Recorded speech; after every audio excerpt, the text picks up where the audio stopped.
If we had another pandemic, would we do the same thing? Would it be completely different? No. Well, how would it be different? We do science. We do evidence-based medicine. CDC knew how to do this, and WHO, they knew there were manuals on how to do it, but they just threw those manuals out of the window. We're going to do peer-reviewed, we're going to do placebo-controlled studies on all new medications and all new technologies. That's what we should have been doing all along. That was the Health and Human Services Secretary back in May. Now, tonight, right before this show, the CDC director is no longer there, Susan Monarez. And the HHS secretary back in March defended her. At that time, his nominee, saying ex posts that erroneously attribute Biden-era tweets supporting masks, lockdowns, vaccine mandates, etc., to my CDC Gov director nominee, Susan Monarez, have understandably provoked agita within the MAHA movement. I handpicked Susan for this job because she is a longtime champion of MAHA values and a caring, compassionate, brilliant microbiologist and a tech wizard who will reorient CDC toward public health and gold standard science. I'm so grateful to President Trump for making this appointment.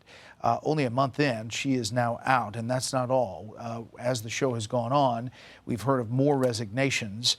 The National Center for Immunization and Respiratory Diseases, that head, if we can put his picture up.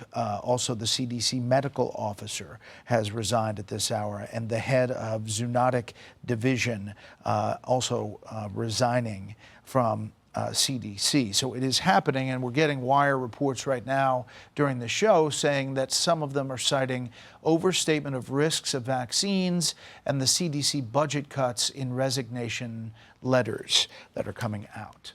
Let's bring in our panel. Tom Bevan, Real Clear Politics co-founder and president. Josh Kraushaar is a Fox News radio political analyst. And Yemisi Egbewole is a former chief of staff and advisor to the Biden White House press office. Tom, this seems like a clear out based on policy and maybe money. Yeah, and there are rumors that there might be more coming, more resignations coming. And so, look, the other thing that happened, the FDA announced today their approval for vaccines, the guidelines, which then have to be, I guess, handled by the CDC as well. And so it clearly seems like there is a conflict within the CDC with the upper echelons there about what to do about the vaccines. The other thing that I would point out is that Susan Monarez in her confirmation hearing not too long ago said she didn't see that there was any sort of link between vaccines and autism, which is something that might put her at odds with the HHS. Yeah, I mean, just yesterday we heard at the cabinet meeting, Josh, that HHS Secretary Kennedy said that they were going to come out with a big report in September about the linkages and causation of autism. Yeah, look, the HHS has been one of the most tumultuous agencies, in part because Robert F. Kennedy, his MAHA movement, is politically incompatible with a lot of the civil servants who work at CDC. And you can see that really the issue over approval of the coronavirus vaccine for kids has become another flashpoint in this debate. The Washington Post is reporting that Montanez went to Senator Cassidy, who has been something of a skeptic of Kennedy and was trying to hold his feet to the fire during Kennedy's confirmation hearing. And Kennedy was very upset that she kind of didn't end around his leadership. So that may be a political issue going forward. But look, MAHA and the civil servants that work at the CDC are not always aligned on policy, and this is coming out in the open right now. I mean, we've seen fights like this before in different administrations. This is only a month into this CDC director in this job. Yemisi. Yeah, and this is a huge hit to the secretary's leadership capabilities. I mean, he had an incredibly tough confirmation hearing, and we know that senators on both sides of the aisles have serious doubt on his leadership capabilities. And so this is a time where he's going to really have to steer the agencies that HHS oversees. I mean, we know there was a shooting outside of CDC just earlier this month. Morale is at an all-time low, and so he's really going to have to find some good direction here. All right, let's talk about the takeover in Washington, D.C., the potential takeover in other places. Here's Mayor Bowser, surprising comments perhaps, on what's happening here. We greatly appreciate the surge of officers that enhance what MPD has been able to do in this city. What we know is not working is a break in trust between police and community, especially with new federal partners in our community. We know having masked ICE agents in the community has not worked. Okay, but let's listen to some residents here. Navy Yard has kind of been a hot area before all the, additional security. It was a little dicey at times, especially at the later times in the hour.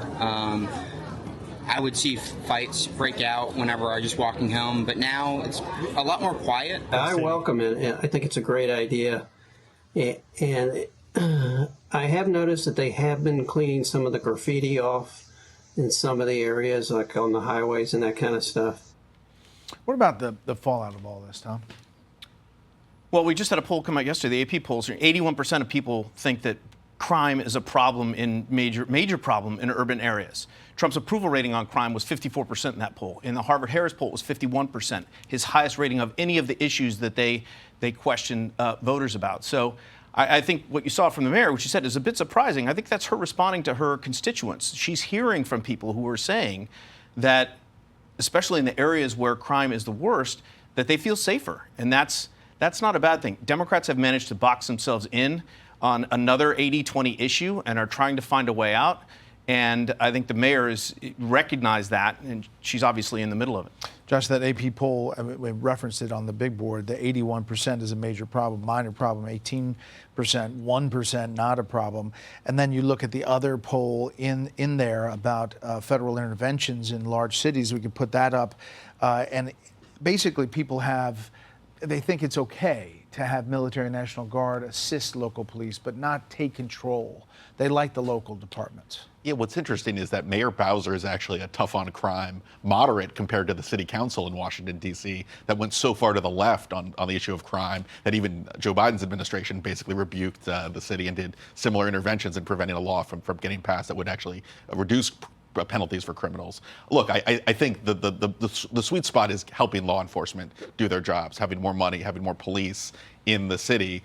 Mayor Bowser also did say she was against the militarization of police, having ICE doing immigration enforcement. That's going to be a tough sell, not just in the nation's capital, but perhaps beyond the nation's capital. Hey, Sean Hannity here. Hey, click here to subscribe to Fox News YouTube page and catch our hottest interviews and most compelling analysis. You will not get it anywhere else.